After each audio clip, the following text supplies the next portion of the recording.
అందరికీ నమస్కారం. మాజీ మంత్రివర్యులు పెద్దలు సీనియర్ నాయకులు అంబటి రాంబాబు గారు ఈ రోజున తనకు జరిగినటువంటి అన్యాయాన్ని ప్రశ్నిస్తూ న్యాయం కావాలని చెప్పి నిరాహార నిరసన దీక్షని ఈరోజు చేస్తా ఉన్నారు. వారికి సంఘీభావం తెలియజేయడానికి, వారి వెంట మేము ఉన్నామని చెప్పడానికి ఈ కార్యక్రమానికి రావడం జరిగింది. అంబటి రాంబాబు గారు ఈ పేరంటే తెలియని వాళ్ళు ఎవరు ఉండరు. మరీ ముఖ్యంగా ఈ గుంటూరు జిల్లాలో ఎప్పటి నుంచో voice of the YSR Congress పార్టీగా ఎప్పుడు తన బాణిని వినిపిస్తూనే, అధికారం మీద పోరాడుతూనే, ఇష్యూస్ మీద ప్రశ్నిస్తూనే కంటిన్యూస్ గా కూడా వారి యొక్క సర్వీస్ పార్టీకి ఇస్తూనే వచ్చారు. అలాంటి సీనియర్ నాయకులు సమాజంలో ఎప్పటి నుంచో కూడా రాజకీయాల్లో ఉన్నటువంటి వ్యక్తి రాంబాబు గారు.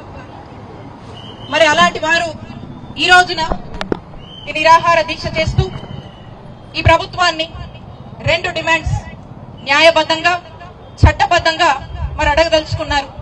ఒకటి, కొంతకాలం క్రితం తన మీద సుమారు ఇదే గుంటూరులో 7-8 గంటల పాటు దాడి జరిగితే, ఆ దాడి జరిగిన వాళ్ళ మీద, ఆ దాడి జరిగిన వాళ్ళ మీద, ఎవరైతే దాడి చేశారో వాళ్ళ మీద జరిగినటువంటి ఈ అన్యాయాన్ని ప్రశ్నిస్తున్నారు. ఎవరైతే విక్టిమ్ ఉన్నారో, ఎవరైతే దాడికి గురయ్యారో వాళ్ళని మాత్రం 18 రోజులు జైలుకి పంపిస్తారు, ఎక్కడ లేని సెక్షన్లు పెడతారు, హింసిస్తారు. మరదే వందల మంది వచ్చి వారి ఇంటి మీద దాడి చేసి ఆఖరికి రాంబాబు గారిని ఇక్కడ ఉన్నటువంటి టీడీపీ వాళ్ళు చంపే ప్రయత్నం చేసేంత పని చేశారు. ఇది గుంటూరు ప్రజలందరికీ కూడా తెలుసు. మరి వారి మీద తూతూ మంత్రంగా ఓ 10 మంది మీద ఏవో పిచ్చి సెక్షన్లు పెట్టి చిన్న కేసు, స్టేషన్ బెయిల్ ఇచ్చేటువంటి చిన్న కేసులు, అది కూడా 10 మంది మీద చూజ్ అండ్ పిక్ గా పోలీసులు చేసినటువంటి ఈ దారుణాన్ని ప్రశ్నిస్తూ, డిమాండ్ చేస్తూ ఇక్కడ దీక్ష చేస్తా ఉన్నారు. అలాగే నల్లపాడు స్టేషన్ లో రాంబాబు గారిని అక్కడికి తీసుకువెళ్తే పట్టాపురం సిఐ గంగా గారికి ఏం పని? అక్కడికి వెళ్లి ఫిజికల్ గా తన్ని హరాస్ చేసేందుకు ప్రయత్నం చేసిన దాని మీద కూడా మరి పోలీసులే ఈ విధంగా పార్టీ ముసుగులో నాయకుల్ని ఇబ్బంది పెడితే మరి వారి మీద ఏ యాక్షన్ తీసుకుంటారని చెప్పి మరి రాంబాబు గారు ప్రధానంగా ఈ డిమాండ్స్ చేస్తూ ఈ నిరాహార దీక్ష చేస్తా ఉన్నారు.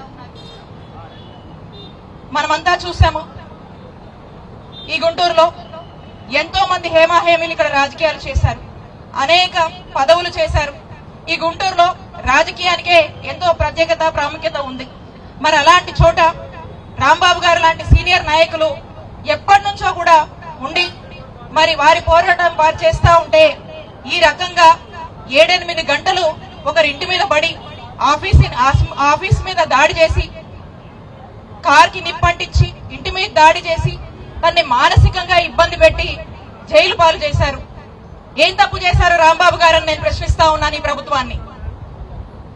రాంబాబు గారు అక్కడ వెంకటేశ్వర స్వామి గుడికి వెళ్ళొస్తుంటే అటువైపు నుంచి వస్తా ఉంటే వాళ్లే కవిచ్చి అనేక మాటలు మాట్లాడి ఇబ్బందికరమైనటువంటి పరిస్థితులు క్రియేట్ చేస్తే తను ఏదో ఆ ఆవేశంలో, కోపంలో ఒక మాట జారారు. దానికి వారు మళ్ళా ఎక్స్ప్లెనేషన్ ఇచ్చారు. ఒకవేళ తప్పయింటే సరే సారీ అని చెప్పి కూడా వారు అడ్మిట్ అయ్యారు. కావాలంటే నన్ను అరెస్ట్ చేసుకోండి అని కూడా వారు క్లియర్ గా చెప్పడం జరిగింది.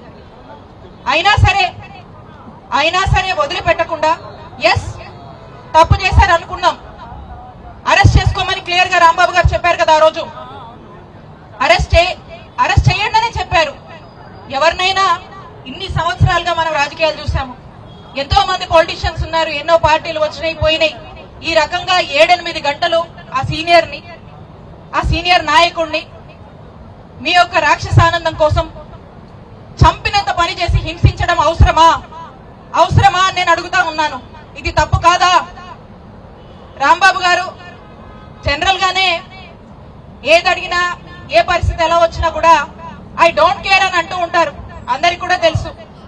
బట్ ఇప్పుడు రెగ్యులర్ గా ఆయన అయితే ఎప్పుడు ప్రతిపక్షంలో ఉన్నా ఆయన అధికారంలో ఉన్నా ఆయన గొంతు వినిపిస్తూనే ఉంటారు. ఏదో ఒక అంశాల మీద మాట్లాడుతూ ఉంటారు. ప్రజలకు ఉపయోగపడేటువంటి విషయాల మీద పోరాటాలకైనా లేకపోతే ప్రశ్నించడానికైనా ముందుండి ఆయన పని ఆయన చేసుకుంటూ పోతారు. అలా ఏదైనా కూడా టేక్ ఇట్ ఈజీగా ఐ డోంట్ కేర్ అనేటువంటి రాంబాబు గారిని ఈ రోజు మీరు కదిలిచ్చారంటే ఇప్పటి వరకు కూడా ఆయన ఏదో మాట్లాడుకుంటూ ఆయన పనిచేసుకునేవాడు. ఈ రోజున రాంబాబు గారు రోడ్డెక్కి ఇలాంటి నిరాహార దీక్ష చేస్తున్నారంటే దీనికి కారణం ఎవరు? దీనికి కారణం మీరు కాదా? దీనికి మీరు సమాధానం చెప్పాలి. Don't care I don't care అనేటువంటి రాంబాబు గారిని ఐ డోంట్ లీవ్ యూ అనే పరిస్థితికి తీసుకొచ్చింది మీరు కాదా అని నేను ప్రశ్నిస్తా ఉన్నాను. రాంబాబు గారు ఈరోజు ఒక పెద్ద యాజిటేషన్ చేస్తా ఉన్నారు. నాకు తెలిసి రాంబాబు గారు నైజం అయితే ఈ ఒక్క యాజిటేషన్ చేసి ఇక్కడితో ఆగరు. ఇలాంటి యాజిటేషన్స్ మిమ్మల్ని గద్దె దించే వరకు కూడా చేస్తారని చంద్రబాబు నాయుడు గారి ప్రభుత్వానికి హెచ్చరిస్తున్నాను. ఆయనకు అన్యాయం జరిగింది. ఆయనకు అన్యాయం జరిగింది కాబట్టి ఆ అన్యాయం మీద ఆయన పోరాడుతూ ఉన్నారు. మాకు అన్యాయం జరిగింది. అదే రోజున మేము వెంకటేశ్వర స్వామి గుడికి వెళ్తే మా మీద కేసు కట్టారు. జోగి రమేష్ గారి మీద దాడి చేశారు, ఆయన మీద కేసు కట్టారు. అంటే మీరే కవిస్తారు, మీరే గొడవలు చేస్తారు, మీరే దాడులు చేస్తారు, మీరే మా మీద కేసులు పెడతారు, మీరు మా మీద కేసులు పెడతారు. ఇది మీ పార్టీ విధానం. ఈ విధానం ఎన్ని రోజులు కూడా కొనసాగదు. ఈ విధానాన్ని అణిచివేసే వరకు, ఈ విధానాన్ని మీరు ఆపే వరకు, ఈ విధానం వల్ల మీరు ఓడిపోయే వరకు, ఈ ప్రజలు మిమ్మల్ని ఓడించే వరకు కూడా ఈ యాజిటేషన్లు కొనసాగుతాయి. రాంబాబు గారు చేసేటువంటి ప్రతి యాజిటేషన్ కూడా మా మద్దతు ఉంటుంది అని చెప్పి ప్రకటిస్తున్నాం. ఈ పోలీసులు ఏమనుకుంటున్నారో గాని, ఈ పోలీసులకు కూడా ఇటీవల కాలంలో బహుశా వీళ్ళకి తెలిసే ఉంటది, పోలీసులు కూడా ఎక్కడో వాళ్ళ మనసులో గిల్టీ ఫీల్ అవుతూ ఉంటారు, కానీ బయటకు చెప్పలేరు కదా పాపం, పరిస్థితులు అలాంటివి. ఈ పోలీస్ శాఖ పనితీరు ఎలా ఉందంటే, ఇటీవల కేంద్రం కొన్ని ర్యాంకింగ్స్ ఇచ్చింది దేశం మొత్తం మీద, ఎప్పుడు లేదు. వర్స్ట్ ప్లేస్ లో పోలీస్ శాఖ ఆంధ్రప్రదేశ్ రాష్ట్రంలో 36వ స్థానానికి పడిపోయి ఫెయిల్ అయిందని మళ్ళీ ఒకసారి గుర్తు చేస్తా ఉన్నాము. ప్రతి ఒక్కరూ గిల్టీగా ఫీల్ అవ్వాలి. పోలీస్ శాఖకి ఇది అవమానం.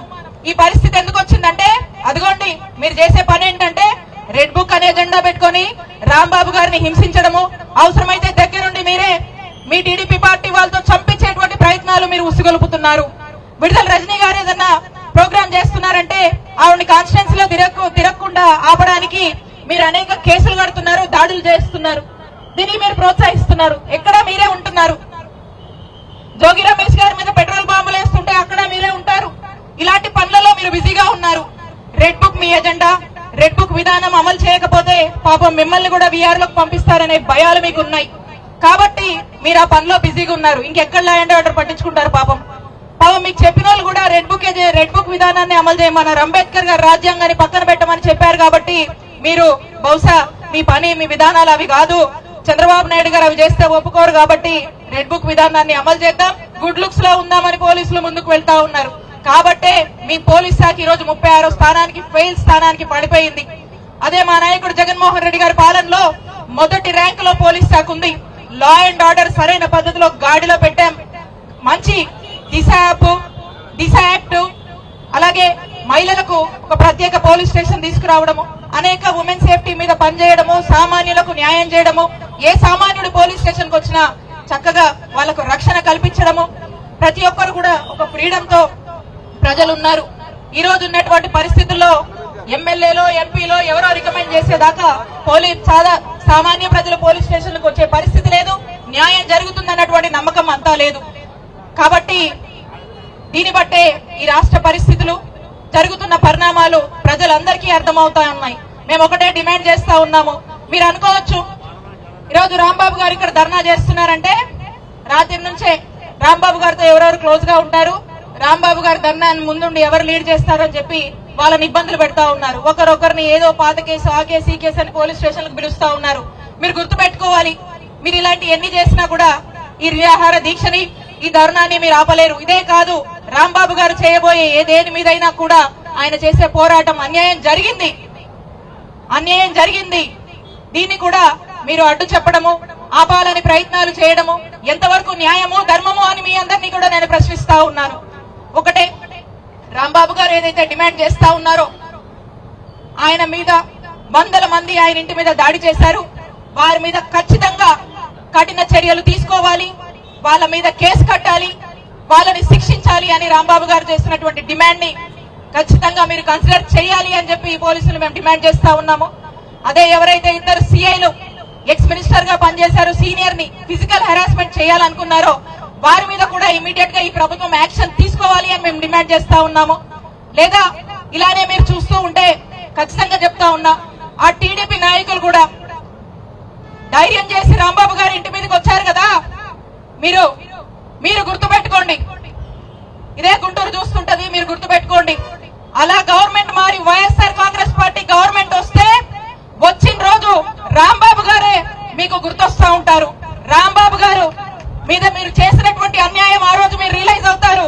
రాంబాబు గారు ఎప్పుడెప్పుడు మిమ్మల్ని ఇబ్బంది పెడతాడా అని ఆ భయంతో మీరు రోజులు గడపాల్సినటువంటి రోజులు రాంబాబు గారు ఖచ్చితంగా మీకు తీసుకొస్తారు అని మేము ఆశిస్తూ, ఖచ్చితంగా అలాంటి వాళ్లకు బుద్ధి చెప్పాల్సినటువంటి అవసరం కూడా ఉందని తెలియజేసుకుంటూ, మరొకసారి వారు చేస్తున్నటువంటి ఈ పోరాటానికి ఇంకా ఏదైనా యాజిటేషన్స్ ఉన్నా కూడా మా మద్దతు ఎప్పుడూ ఉంటుందని మరొకసారి మా మద్దతుని ప్రకటిస్తూ మీ అందరికీ కూడా ధన్యవాదాలు తెలియజేస్తున్నాను. Thank you.